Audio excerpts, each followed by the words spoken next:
Hi, welcome to another video in database internal series. So we've all heard that there are different kinds of bases where the actual data is stored.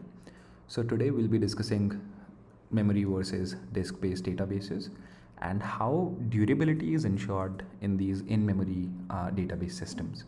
We'll also discuss what are data files and what are index files, how is data actually stored in a database. And in the next video, we'll discuss about B plus trees, how indexes are leveraging these data structures, right? So let's get started. So in-memory databases, as of course the name says, data is stored in memory, and of course they use disk for recovery and logging. It's the complete opposite in disk-based database systems. Most of the data is stored on disk, and memory is used for caching and temporary storage. Now, one concern with these in-memory database systems is the price and the volatility. However, programming them is much simpler. And of course, durability, when we come to it, requires additional hardware. You require power backups and all sorts of things to ensure that data is not lost. And of course, there has to be a durability scheme also, which ensures that essentially your database system is durable. When it comes to disk, it's relatively easier to maintain. However, you still have to manage data references, serialization, and fragmentation. Okay. Now, let's go to a technique which is used for memory-based stores to ensure durability. It's called checkpointing. What it is we'll go through the entire flow and then you'll understand what checkpointing usually is referring to. So results, usually they have to be written to a sequential log file. Now in-memory stores, they maintain a backup copy. Now this backup copy is of course stored on disk. Because why? Because memory is volatile. Okay. Now backup copy is maintained as a sorted disk-based structure, and modifications to this structure are asynchronous and they are of course decoupled from client request. Now in the last video, if you would have seen it, I mentioned that databases usually follow a client-server architecture, where the client is the application and the server is the database system, right? So these modifications to this structure, they are decoupled from client request. Now these sequential log records, right, they are applied to this backup copy in batches, and after the batch of log records is processed, the backup holds a database snapshot for that particular specific point in time. Now once these log records have been applied, we don't have any use for them, so they are discarded, and this entire flow is called checkpointing. You have your log records and you have your backup copy. Now what you're doing is you're in batches applying those log records into the backup copy which is present on the disk, which is non-volatile. So this essentially is a durability scheme which a lot of these in-memory based stores use, right? Okay, I hope this is clear. It's fairly simple and fairly straightforward. Okay, now moving on, I thought, why not discuss about data files and index files, right? We've all heard about indexing and how it helps in queries, but like, why do we actually need a database? Why can it not just be a bunch of files that you manage? Because, like, of course you would have pondered upon this question, right? Why so much of complexity? So database systems do use file systems, of course, for storing the data, right? But instead of relying on the file system hierarchy, which you typically see in a computer, they compose files using implementation specific format. But why? So the answer is a threefold reason. You are simply aiming for efficiency. Efficiency in terms of what? In terms of storage, in terms of access, and in terms of update. So you want your database system to have minimum storage overhead per storage data. If you want your data to be stored, you want the overhead to be as minimum as possible, right? Now, when it comes to access, you would want to fetch in smallest possible number of steps whatever you are querying. Same goes for update. You want to minimize the number of changes on disks, because disk updates, disk seeks are expensive. You would want to minimize that. So This essentially is the threefold reason why these database file systems are different from typical file systems that we have.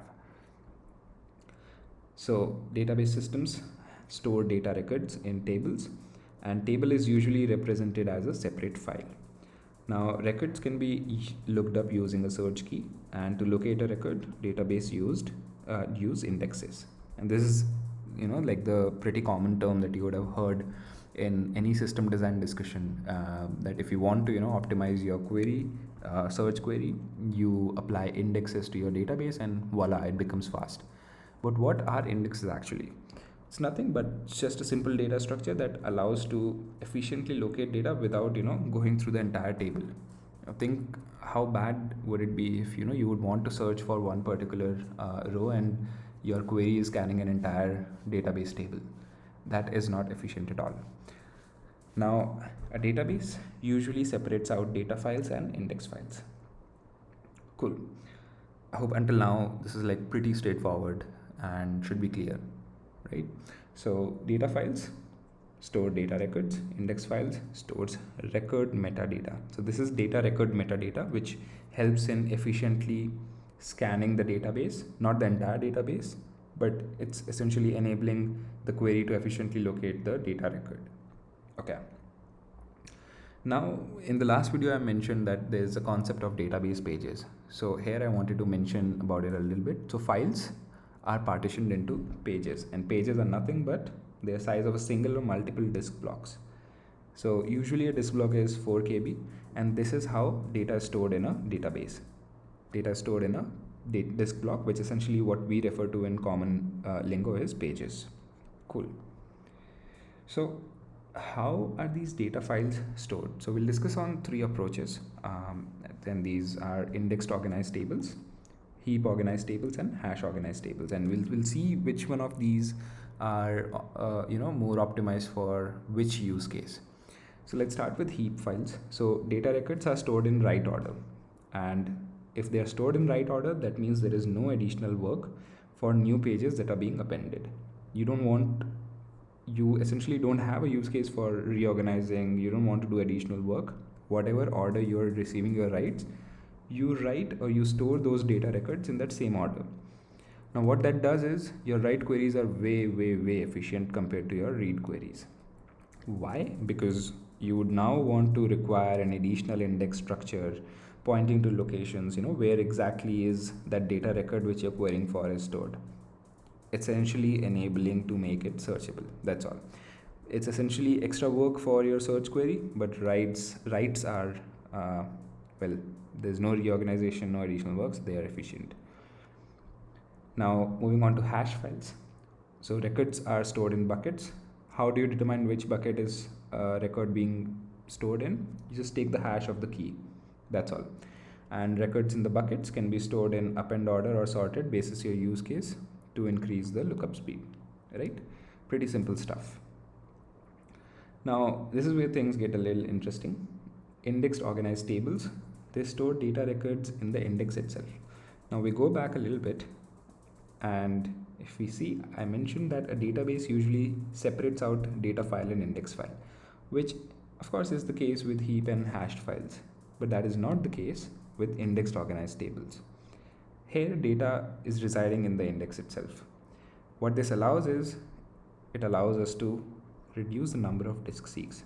Now disk seeks are expensive in terms of compute, in terms of time, and this is what it reduces. Now after traversing the index, you've located your search key, and that's all. You don't have to you don't have to go to an address in a separate file, which usually, so how it works is you have your index file, it outputs that okay, at this location is your data, then you go to the corresponding data file, and then you get the data record. But here your index file has all the data. You don't have to do all that extra work. So essentially these are the approaches that typically a database would take to kind of store data in a data file. Of course these has their own corresponding pros and cons, but which I of course pondered upon. So now essentially what you know about is how durability schemes are present in a in-memory based store, what checkpointing is, and like salient features, salient differences between the main memory, which is a in-memory store, and a disk-based store. And now you also know that, okay, how is a data file scheme is being used. Like there are three schemes which I discussed: indexed, organized, heap, and hash organized. Of course, these has their own pros and cons. Now this essentially enables you to kind of take a design decision and proceed from there. Whatever your use case may be, if it's a write heavy use case, you may go with heap files. If it's a read heavy use case, you may go with indexed organized tables, right? So that's going to be it for this one. I hope you derived some value out of this video. If you did, consider subscribing, and I'll see you in the next one.